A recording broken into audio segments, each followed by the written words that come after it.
In this video, I'd like to discuss creating finished goods inventory items within screen print signs. This is useful when someone's placing a large order of screen printed items yet only taking delivery of a certain number over time. Therefore, you're going to create a number of them and put them back into inventory and resell them. In this case, if we're looking at control within the screen print signs product, and if you need further information on filling in the screen print signs product, please review the screen print video. Once you have the screen printing information filled in correctly, then we'll go to the tab at the top, Add to Finished Inventory. At this point, you can choose which inventory category it's going to be in, and then the item.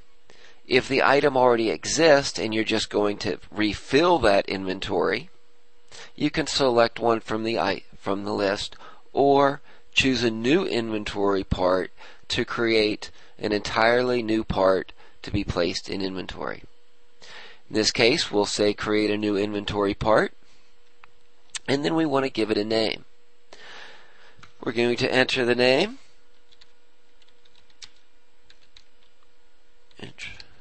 Circles.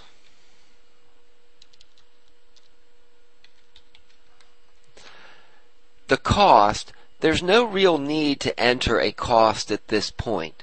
It will automatically fill the cost in once this order is placed in complete or a built status. When that is done, it will take the actual cost and calculate that in to the unit cost here. The quantity that's being entered is only if you're creating an item that already has stock, and so beyond the order that we're generally creating now. And then what is the price of this part? What is the price that you're going to resell this part for in the future? Typically, it's the same price as the unit price of this order. In this case, it's 4.6831, which is the same as the unit price up at the top. And we'll say OK to that.